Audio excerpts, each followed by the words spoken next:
experts, service providers, and you're at this stage in your business where you have experience, you have clients, you're making about six figures a year, maybe multiple six figures a year. And you're at this stage where you kind of have to make a choice. To take things further, you have to make a choice. You're either going to go down the route of hiring employees and hiring people to do marketing, sales, or delivery, right? You're either going to have to hire other experts, coaches, consultants, to do some of your client work or all of your client work, or you're going to hire people to do your sales calls or your sales process or some of your marketing, right? Producing content, posting your content. So that's one path, right? You're going down the path of hiring, you're building out a real company with employees, and you're hiring out people to do those tasks. And I think that if you love managing people, right? Maybe if you don't love the client work that much, or you don't love some of the stuff in your business, and you like managing people who are doing it, I think that's a great path to go down, right? Now, the one thing is I wouldn't romanticize that as you could just hire people and then you have to do no work. Because the reality of it is, because I've hired people to do things for us in our companies. The reality of it is, you're going to have to manage those people. You're going to have to manage their personalities. They're not going to do the job, in the way that you want them to right away. So you're going to have to train them, even if they're an expert in this. You're going to have to train them in your expectations, in your ideal clients' language. There's going to be a lot of things that you're going to have to train people if you're hiring out these jobs. And if you love doing that, and if you love managing people, I think that's a great path to go down.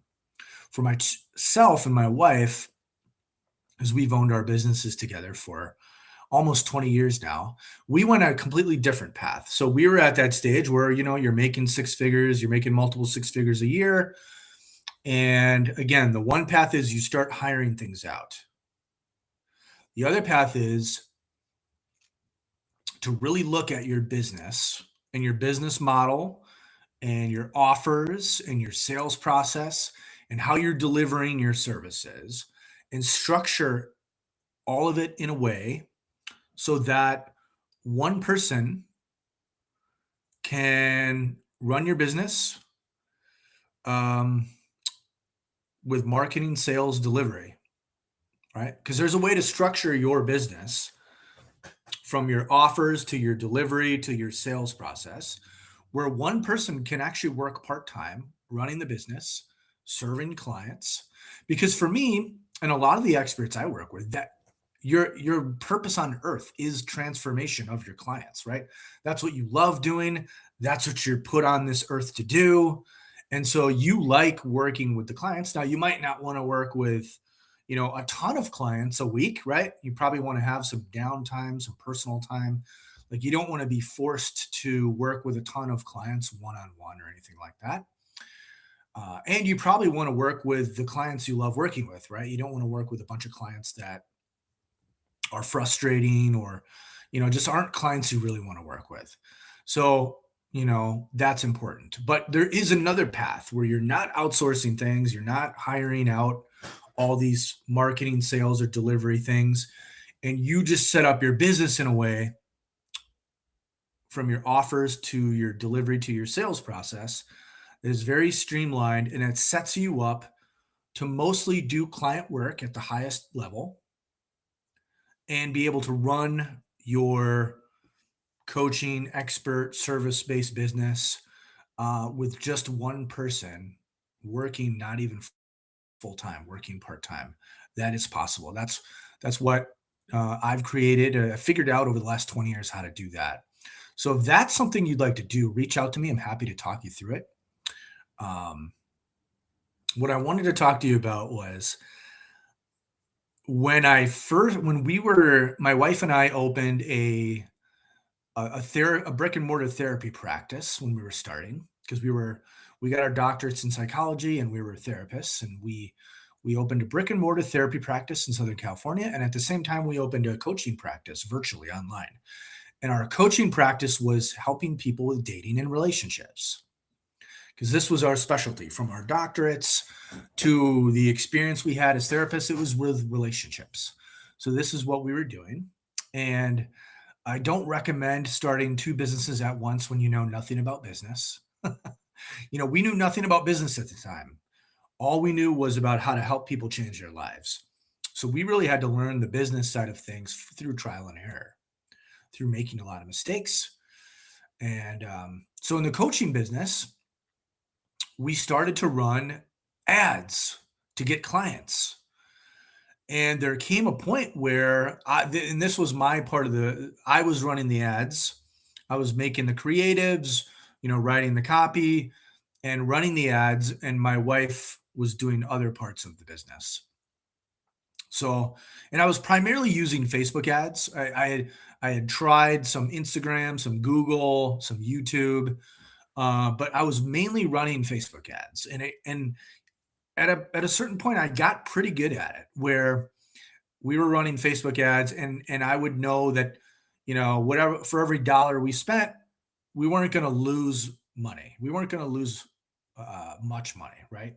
Like we could break even, and then, or even make some money, and then people, as people continue to work with us, that was all profit from the ads. But I didn't enjoy running the ads because it was stressful to me. You're basically an accountant because every day you're looking at the ads, you're looking at the numbers, you're looking at what is what ad is performing, what ad is losing you money. And I didn't enjoy that process. Again, I'm someone who likes working with clients. I like helping people change their lives. So, logging into the back end of Facebook and looking at the ads, looking at the numbers, tracking the numbers, um, separating out the ads, see what's performing, what's not.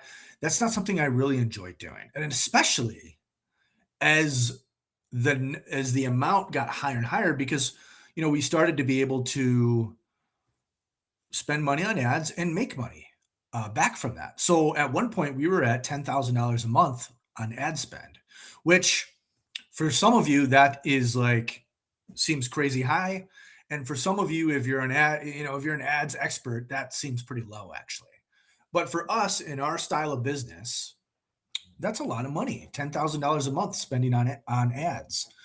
So, and for me, the higher the amount went, a little bit the more stressful it was looking at the ads, and kind of, because I could see, oh my gosh, this one ad lost us, $500. It didn't do anything.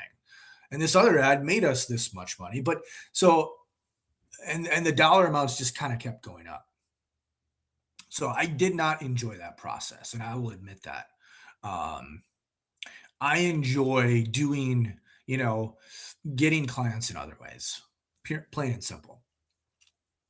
So at one point, and now this is interesting because when you have, so again, we helped people with dating and relationships, and it's actually difficult to run ads. At least when I was doing it, this was maybe 10 years ago, 8, 10 years ago.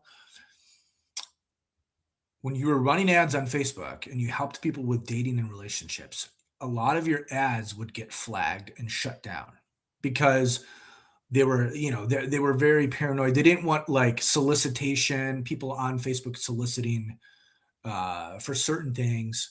And dating ads can sometimes seem like that, right? So dating ads were real easy to get shut down, get your account blocked. There was many times my account would just get shut down, and we were just running standard dating ads, like trying to help women, meet the love of their life, meet a partner they were interested in. And next thing you know, the ad would get shut down, the account would get shut down, and Facebook would say, you were running ads against our terms, which we weren't. But because it's just difficult to run those dating ads because how close they are to other things Facebook doesn't want. So one time, and this was when we were running $10,000 in ads a month. One time, my whole account, I got locked. The account didn't get shut down. It kept running ads, but I got locked out of the account. So the account was spending, $10,000 a day, whatever that is. Sorry, $10,000 a month, whatever that is a day. I got locked out on like a Friday for like 3, 4 days from Facebook, and the ads were still running and they weren't doing anything. It was like I forget, it was some holiday weekend and the ads just kept spending. They weren't producing any new leads, nothing. They kind of went in the tank and weren't producing. So normally, if my ads would have went in the tank and weren't producing, I would shut them down, make new ones, and get those going. Right. Well, this time the ads suddenly tanked, weren't doing anything, and the money just kept getting spent because I was locked out for 3, 4 days. So, and got back in within 4 days, shut the ads down, had to retool everything, but that money was just gone. And these kind of things happen as an entrepreneur, as a business owner. These things are going to happen, um, and they are very frustrating. But to me, it's still all worth it. It's still all worth having my own business, working with clients in the way that I want. But I can tell you so many war stories of things like this, from marketing to sales to delivery. But you can do it. You can get through this. A lot of these obstacles are going to happen in your business, and there are ways to figure them out.